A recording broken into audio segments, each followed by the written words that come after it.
We'll start adding titles to these videos since I'm always coming after a run. You're probably unsure which ones you've listened to and which ones you have not, which is what we've heard. So we will start adding titles.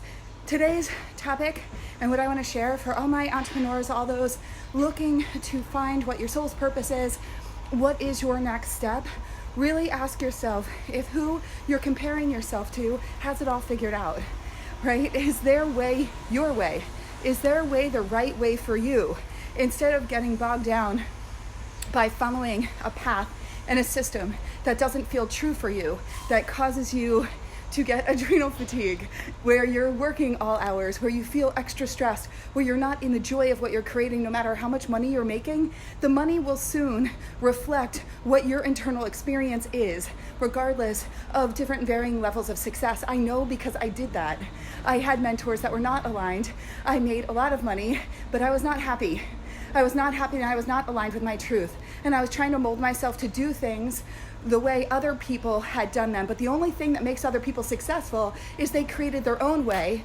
It was successful for them, and then they're sharing it. Much like diets, right? Not one diet is right for everybody. The zone diet is not meant for everybody. Not everyone is meant to be keto. Not everyone is meant to be paleo. Not everyone is meant to follow the Whole30, and so on and so on. You have to find what is right for your body, your goals, your lifestyle, and most importantly, not make yourself wrong, but tune in for the internal guidance. The internal guidance. Each day there is something that I teach, and it's a simple formula. I believe in simple for everything. If it's not simple, if things are too complicated, I know my community of women who can overthink things and be high achievers and super successful, which they all are, and they're doing all the things. Their mind is what traps them. The over-analytical mind, I know this because I too am the same way. So I have to know that. So simplification is key. Simplification is what will drive you to do it each and every day. So a simple formula of what I teach is 5, 5, and 5 for a morning practice. 5 minutes of reading, 5 minutes of writing, 5 minutes of meditation. The reading comes in because it gives you something introspective to go off of so you can learn something about yourself. I'm not talking about reading a romance novel. I'm not talking about reading a thriller. I'm talking about reading something introspective that has you get deeper into connection with yourself. So for all of my women that have struggled with journaling and kind of go, well, what do I write? That can be a great way to be. There is not a specific sequence. You don't have to do reading, then writing, then meditating. It can be whatever you desire. I personally like to write first thing in the morning and do a mind dump. Get everything out of my mind.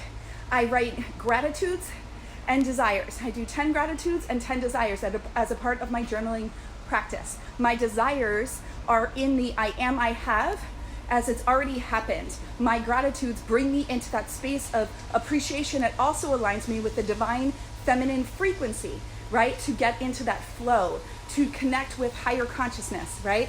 And really be in that flow state for my day. So 5, 5, and 5. 5 minutes of reading, 5 minutes of writing, 5 minutes of meditating. Lady loves, this is 15 minutes. If you don't have 15 minutes, then girl, we got a problem because you're not living much of a life, right? So we really want to be in that space. And if you want to add on another 5 minutes of movement, to get in your body and get it going, I suggest putting on some music. Now, 5, 5, 5, and 5, or 5, 5, and 5. But that is a quick and easy, either 15-minute or 20-minute way to set yourself up for a successful day. Remember, your way is the right way. So if you be cautious of enlisting models where it is do just what I say if what they're saying does not feel aligned or true or good for you, right? So that's an important message. Know that your way is the right way, and never feel bad about being curious and questioning the methods and checking in and asking your higher self, is this the right method for me? Is another launch right now ideal for me? Is putting this program out right for me, right? Is doing this right for me? If somebody says, hey, you shouldn't be giving away so much free content, but the free content feels good for you, then it doesn't matter. Everyone's measuring their own levels and values and has their own views. You know what is right for you, and you're always being guided by your internal guidance system, by your higher self, by divine consciousness, and there is nothing greater than that. So trust in it, listen to it, and let me know, what is the number one thing you're guided to today, and are you going to enlist the 5, 5, and 5 method? I'd love to know. Let me know in the comments below.